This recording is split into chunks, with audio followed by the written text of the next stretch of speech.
No sé si quizás algunos aquí recuerden, hace algunos años atrás, no existían todavía las combis, de hecho no era muy común, existían los buses, ¿no? Para transportarse de un punto a otro punto, tenía que tomarse esos buses en donde a veces, por la falta de buses, pues uno iba a veces colgado de la puerta, ¿no? Ok, o se acuerdan de estos enatrus, ¿no? Los ícaros, o aquellos buses donde tú tenías que tomar de un cono a otro cono, ¿no? Y te dormías, te levantabas y todavía no llegabas, y así como 3 veces.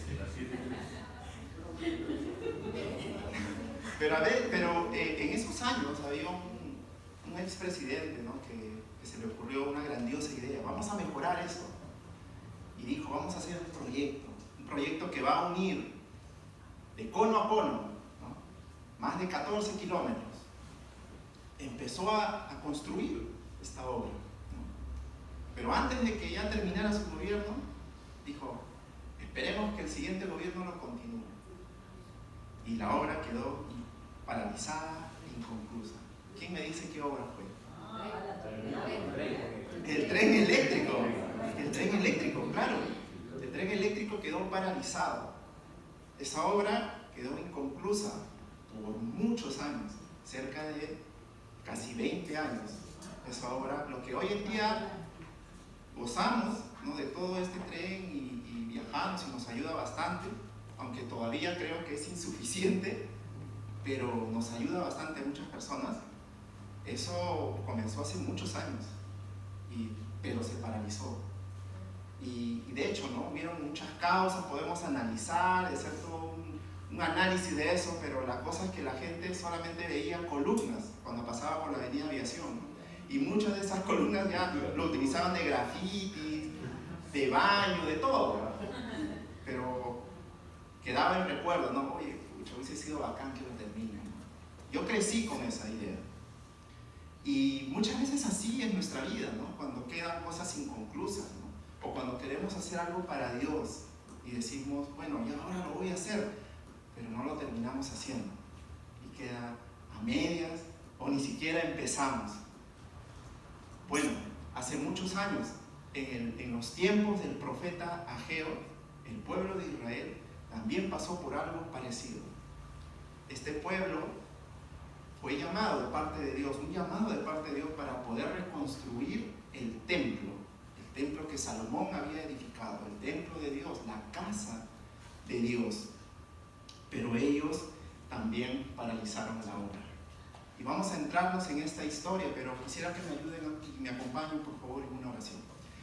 Amado Padre, yo te doy gracias por esta mañana, por este tiempo, Señor. Te pido que prepares nuestros corazones, que podamos estar atentos a lo que tú nos vas a hablar en esta mañana, Señor. Queremos ser confrontados, Señor, por la palabra de Dios, Señor, para poder ver un cambio, una transformación en nuestros corazones, en nuestra mente, Padre, en el nombre de Jesús. Amén. Ok, vamos a adentrarnos en esta historia que está en el libro de Ageo, del profeta Ageo. Vamos a ir leyendo algunos versículos. Voy a leer el capítulo 1 y el versículo de 2 al 7. Y dice, así ha hablado Jehová de los ejércitos, diciendo, este pueblo dice, no ha llegado aún el tiempo de que la casa de Jehová sea reedificada. Entonces vino palabra de Jehová por medio del profeta Ageo, diciendo, es para vosotros tiempo de habitar en vuestras casas artesonadas, y esta casa está desierta, pues así ha dicho Jehová de los ejércitos, meditad bien sobre vuestros caminos, sembráis mucho y recogéis poco, coméis y no saciéis, bebéis y no quedáis satisfecho, te vistes y no calentéis, y el que trabaja al jornal recibe su jornal en saco roto.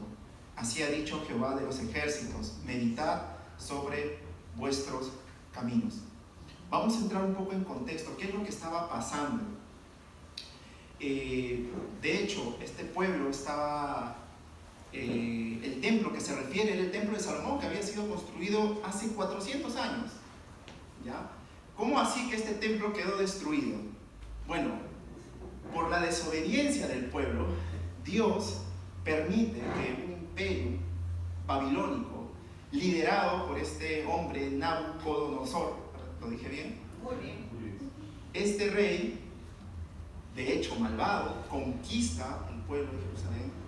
No solamente destruye el templo, sino también quema las casas y lleva al exilio a muchos de los que estaban viviendo, había muchos judíos, hacia Babilonia.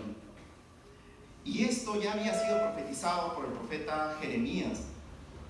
Fueron 70 años de exilio, 70 años que este pueblo estaba fuera del lugar donde ellos vivían, estaban tranquilos, podían alabar a Dios, podían estar en la presencia, porque eso era el objetivo de esta casa, de este templo. El templo de Salomón no era cualquier templo, era considerado como prácticamente una maravilla. Las paredes estaban hechas de oro, habían utensilios, candelabros, todo era una construcción espectacular. Imagínense todo eso en ruinas. Y encima les queman la casa. Y encima se los llevan a un exilio de 70 años. Bueno, luego unos años más adelante, ya el pueblo babilónico fue conquistado por Persia. En este caso, el rey Ciro. Y Dios mueve el corazón de este rey Ciro, un hombre pagano, de hecho, que no conoce a Dios, para que el pueblo de Jerusalén vuelva a su tierra. Los deja libres para que regresen. No solamente eso, sino que también les dice, vayan y reconstruyan su templo. Así que los manda, los envía y también anima a que los vecinos puedan ayudarles con algunos materiales para que puedan reconstruir el templo. Esto fue lo que hizo el rey Ciro, lo que les mandó a hacer el rey Ciro al pueblo de Jerusalén. Y ellos fueron animados, ¿no? Gozosos de hecho de ser libres después de 70 años. Empezaron la construcción, ¿no? Empezaron a construir las bases, pero ahí se detuvo. ¿Qué pasó? ¿Por qué no continuaron? Solamente hicieron la base, solamente hicieron el piso, nada más. Bueno, en esta circunstancia es el que Dios, a través del profeta Ageo, les dice, ¿no? Así ha hablado Jehová de los ejércitos. Este pueblo dice, no ha llegado aún el tiempo de que la casa de Jehová sea reedificada. Pero ¿cómo van a decir que no es el tiempo? Si Dios ha dicho, vayan y reconstruyan. ¿Será este un sustento válido? No es simplemente decir, no es el tiempo. Bueno, vamos a analizar un poquito qué es lo que estaba pasando, ¿ya?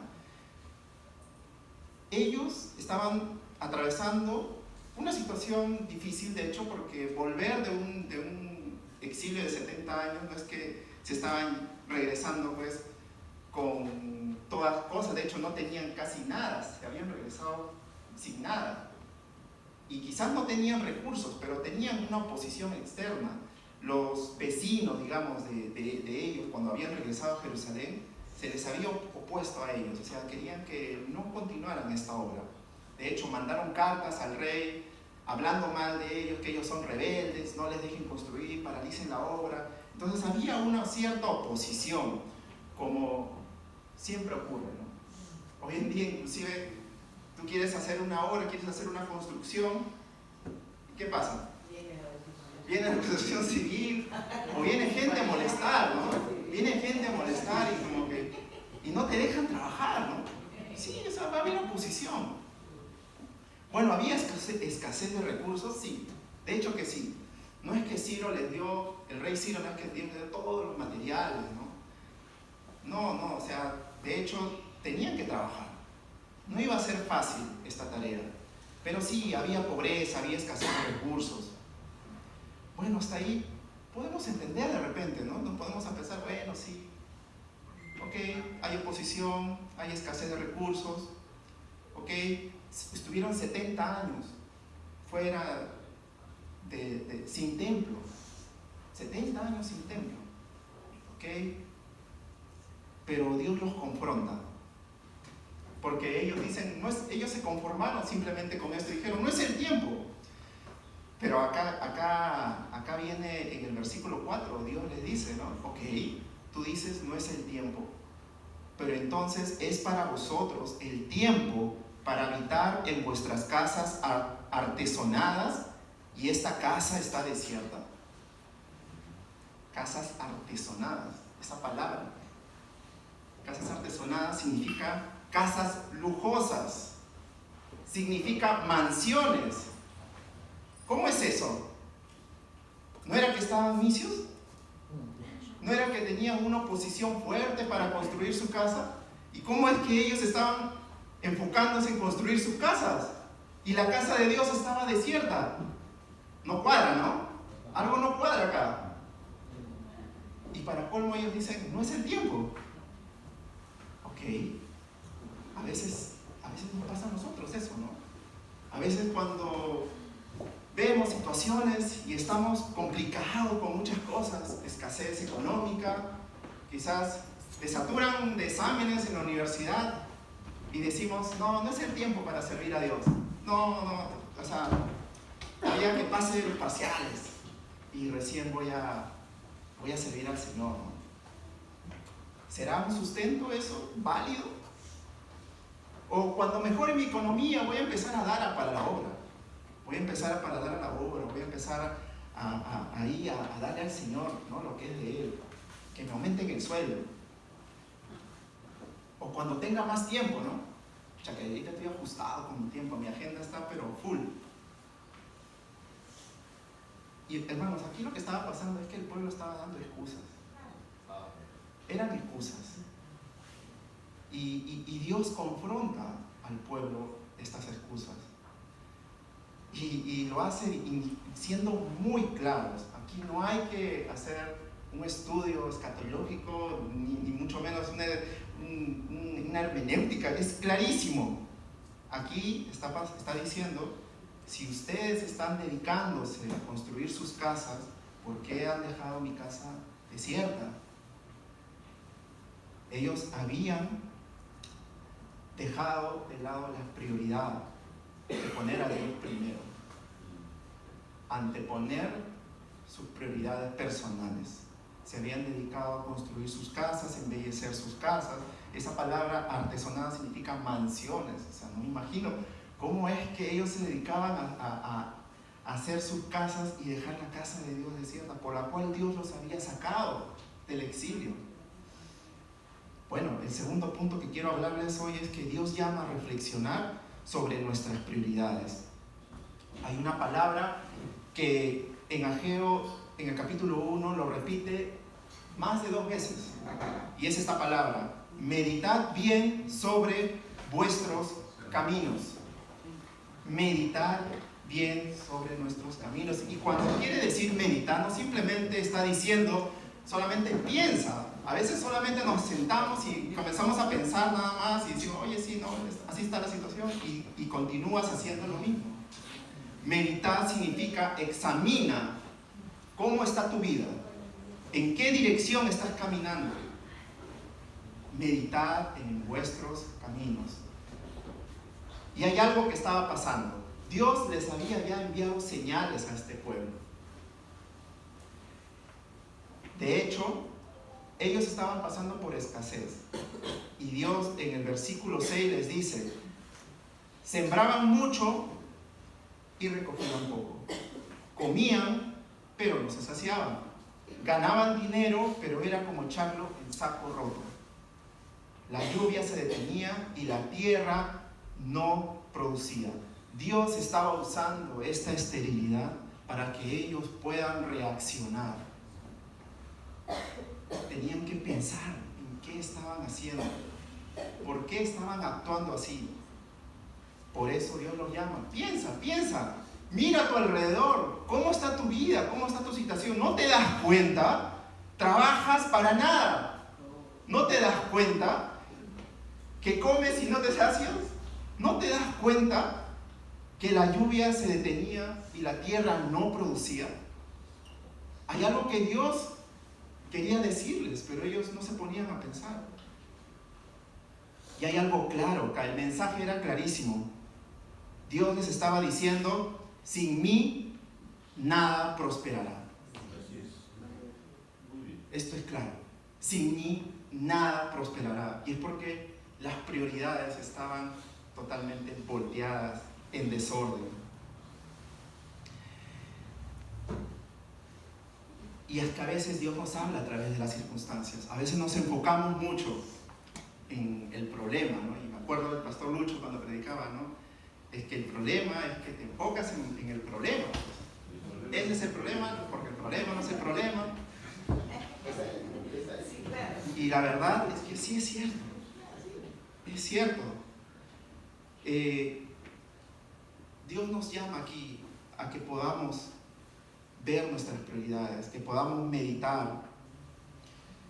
Yo recuerdo cuando recién conocí al Señor y justo conversaba con Sebastián, al inicio nomás, cuando yo llegué a los pies del Señor, estaba con todo, con la obra, ¿no? Me metí a servir a Dios y a alcanzar a mis amigos, y de verdad estaba muy apasionado, ¿no?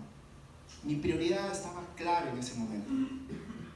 Y luego pasaron los años y me enamoré, conocí a mi esposa y decidimos casarnos. Y quise darle un tiempo. Dije, vamos a hacer una pausa. Porque este es el tiempo de dedicarme para mi matrimonio, ¿no? O sea, vamos a darnos una licencia, ¿no? Y fue así, fue algo raro. Y ahora que me pongo a pensar, porque nosotros pensábamos que iba a ser algo corto, pero poco a poco, cuando dejábamos de servir, venían problemas, venían enfermedades y nos enfocábamos en eso, queríamos solucionar ese problema. Me enfermaba yo, de hecho me enfermé por varios meses, y luego cuando estaba bien, y luego le tocaba a Ali, se ponía mal, y luego se ponía bien ella, y luego me tocaba a mí, entonces nos turnábamos, ¿no? Y decíamos, oye, ya, bueno, cuando pase esta situación, cuando ya realmente estemos bien, volvemos, pues, ¿no? Pasaron 5 años, iglesia. Pasaron 5 años en donde estábamos solamente enfocados en querer estar bien, en querer tener una estabilidad económica, en querer tener la casa, todo lo que no está mal. Y yo digo, cuando conversaba con mi esposa, decía, oye, son 5 años que han pasado rápido. Y todo simplemente inició por pensar que vamos a tomarnos un tiempo. Y luego, este todavía no es el tiempo. El tiempo pasa rápido, iglesia. No es el tiempo de hacer pausas, es el tiempo de meternos de llenos con Dios. Es el tiempo de servirle, es el tiempo de comprometernos con la obra, es el tiempo de meditar en vuestros caminos.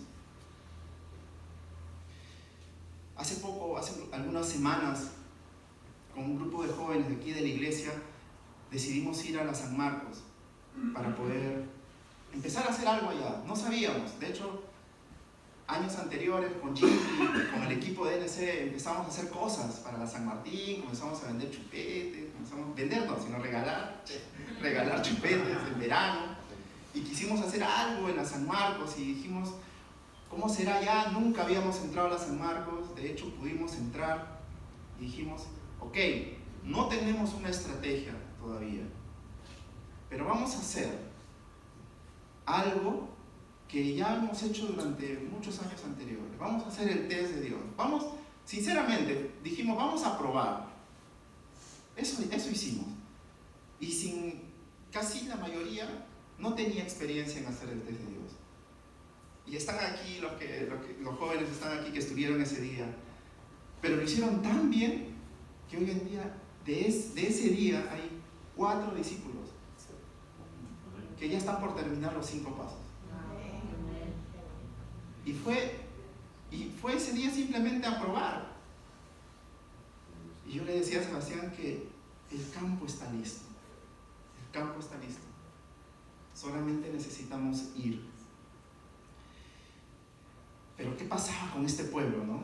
O sea, ¿por qué este pueblo no reaccionaba? ¿Por qué ellos cambiaron sus prioridades? El libro de Ageo tiene un paralelo con el libro de Esdras.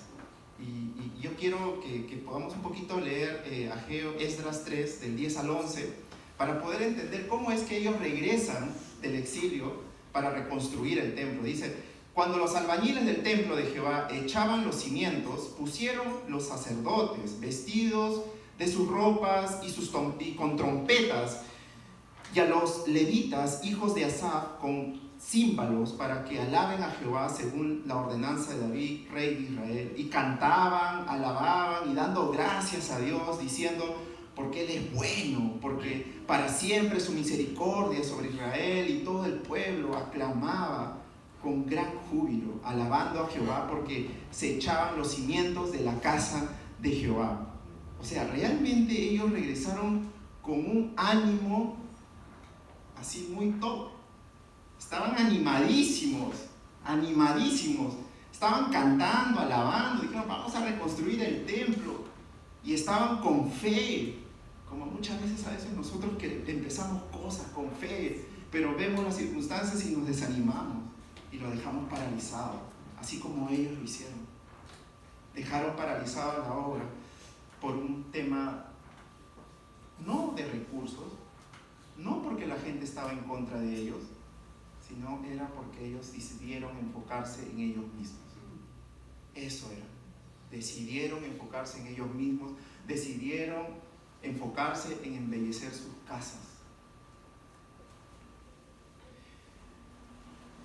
Pero esto quiero hablarles el punto 3. Pero Dios promete su presencia cuando le obedecemos. Miren, la oposición seguía ahí, no ha cambiado. En ese momento el pueblo de Israel estaba recibiendo esta confrontación por parte del profeta Ageo, esperando que reaccionen, que puedan meditar en sus caminos, ¿no? Que puedan ellos reaccionar y decir: oye, tienes razón, no puede ser que yo esté invirtiendo todo lo poco que tengo en mí mismo y la casa de Dios está en ruinas. Lo que Dios esperaba es que ellos puedan reaccionar. En el versículo 8 Dios les dice: subid al monte, traed madera y reedificad la casa, y pondré en ella mi voluntad y seré glorificado. Ahora, Dios no se las puso fácil, pues. Tampoco Dios, es que del cielo cayó la madera y todos los materiales, ¿no? Ellos tenían que trabajar, porque para edificar la casa de Dios hay que trabajar. Ellos tenían que subir al monte, traer madera. En ese tiempo, o sea, no era fácil conseguir los materiales. No había Sodimac, Home Center, o sea, no podías pedir delivery. Hace poquito me fui de viaje por la selva a un pueblito lejano. No había señal de celular, no había electricidad, no había nada de tecnología, ¿no? Imagínense, yo que estoy en todo lo que es tecnología, me estresé. Porque a veces estamos tan dependientes del celular, ¿no? Del WhatsApp, ¿no? Y decía: pucha, ¿cuántos mensajes me estarán llegando? ¿Cuántos clientes me estarán llevando? ¿Cuántos? De verdad, sí, me estresé y estaba ahí. Pero la gente que estaba ahí vivía otra realidad. Era como un mundo paralelo, otro universo. Ellos no se preocupaban por eso. Los niños no tenían celulares. Los niños, ¿qué estaban haciendo? Trabajando la tierra. Para que ellos cocinen tenían que traer leña. Y en verdad tenían que subir al monte, tenían que caminar 1 hora para poder no solamente simplemente traer, sino tenían que cortar, tenían que seleccionar, tenían que listar y de ahí tenían que traerlo cargando. Realmente les costaba, imagínate, ¿no? Dios les estaba diciendo: trabajen, esfuércense. Y en el versículo 12 le dice: y oyó Zorobabel que era el líder, el gobernador del pueblo, y Josué, hijo de Josadat, sumo sacerdote, y todo el resto del pueblo, la voz de Jehová su Dios, y las palabras del profeta Ageo, como le había enviado Jehová su Dios, y temió el pueblo delante de Jehová. Entonces Ageo, enviado de Jehová, habló por mandato de Jehová al pueblo, diciendo: yo estoy con vosotros, dice Jehová. Qué hermoso. Cuando nosotros tomamos la decisión de obedecer a Dios, Él es fiel. Dios nos está diciendo: yo estoy con ustedes, Él está conmigo, Él está con su iglesia. Y yo sé que no es fácil, porque probablemente las circunstancias no cambien, probablemente la escasez continúe, pero si nosotros somos fieles, si nosotros tomamos la decisión de obedecer a Dios, Dios es fiel, Él no nos va a fallar. Y ¿saben lo que? Yo creo que ellos entendían eso, porque ellos estaban viviendo una circunstancia difícil, sí, pero hay algo que ellos tenían y que quizás era lo que necesitaban, porque estaban desanimados en sus corazones. Y eso es lo que pasa generalmente a veces, nos desanimamos, ¿no? Quizás sea algo que paraliza muchas cosas, ¿no? Que no nos permite avanzar, es el desánimo. Pero acá hay algo maravilloso que ocurre en el versículo 4. Mira lo que hace Dios, dice: y despertó Jehová el espíritu de Zorobabel, el de Josué, que era el sacerdote, y el de todo el resto del pueblo, y vinieron a trabajar en la casa de Jehová. Cuando el pueblo decidió obedecer, Dios despertó el corazón de todos, les trajo ánimo. Esa tristeza, o a veces que estamos muy enfocados en el problema, lo que hablamos hace un momento, Dios simplemente lo disipa con un ánimo en nuestro corazón para poder seguir avanzando en la obra del Señor. Y aquí el pueblo, ya con ese ánimo que Dios estaba despertando en sus corazones, les quitó la apatía, les quitó el desánimo, el egoísmo, y los llenó de un nuevo ánimo para obedecer. A veces luchamos, decimos: pucha, me cuesta obedecer, me cuesta estar en santidad, me cuesta dejar el pecado. A veces estamos así, en ese plan, en ese círculo. Pero en esta mañana, iglesia, yo quiero decirles que Él quiere tocar nuestros corazones para ayudarnos a obedecerlo. Si tan solo nosotros nos inclinamos a Él, si tan solo nosotros decidimos obedecer.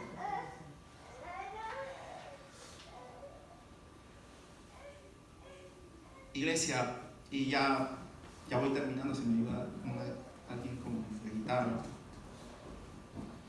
En ese momento, el pueblo de Israel estaba siendo llamado a reconstruir el templo, la casa de Dios, donde se iba a adorar a Él, donde la presencia de Dios habitaba.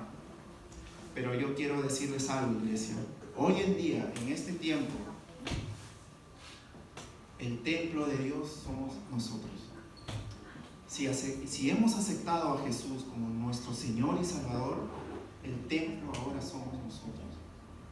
Y todos los que estamos aquí somos la comunidad, la iglesia.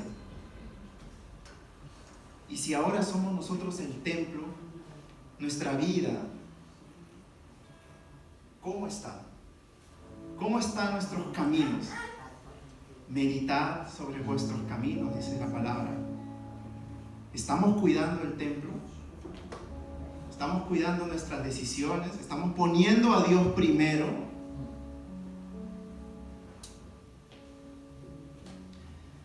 Obedecer a Dios significa poner a Dios en primer lugar. Iglesia, pongamos a Dios en primer lugar. De ahí todo lo demás será añadidura. Así como como al inicio recordamos la historia del tren eléctrico, que era una obra grandiosa, prometedora, ¿no? Quedó inconclusa, ¿no? Pero luego de muchos años fue terminada. Así también nosotros, y cada uno de nosotros, quizás necesitemos poner manos a la obra para poder ponernos a cuentas con Dios, pedirle perdón y seguir avanzando. Seguir avanzando para que podamos, nuestra vida es glorificar a Dios, pero también en la iglesia poder poner manos a la obra, haciendo discípulos, evangelizando, haciendo casas creas, acompañando a alguien que necesita ser escuchado.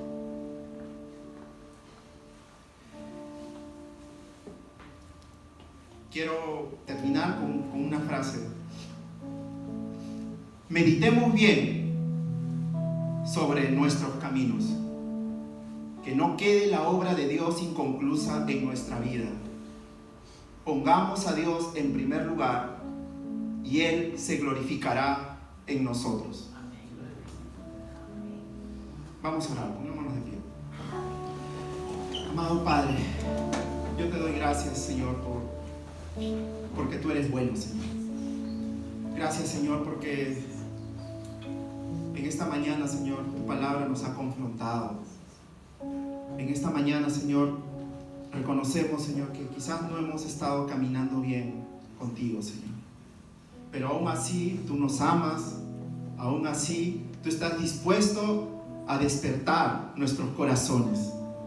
Si tan solo te ponemos a ti primero. Y te damos gracias, Señor, porque tú nos amas, porque tú estás con nosotros, como dice tu palabra. Y te doy gracias por eso, por tu iglesia, Señor. Y te pido, Señor, que todos podamos estar en ese mismo espíritu de poner manos a la obra para reedificar tu casa, tu iglesia, hacer que tu iglesia cada día florezca, crezca, de gente que aún no te conoce, que pueda recibir el evangelio, que podamos ver milagros en la vida de las personas, que podamos seguir viendo milagros en nuestras vidas, Señor, y empezar a enfocarnos en ti, dejar a un lado las circunstancias, la necesidad, y solamente mirarte a ti, Señor. Gracias, Señor. Gracias por lo que estás haciendo en tu iglesia, Señor. Bendícenos a cada uno de nosotros, de los que estamos aquí, a los jóvenes, Señor, a los niños, a la familia, Señor. Gracias. En el nombre de Jesús. Amén.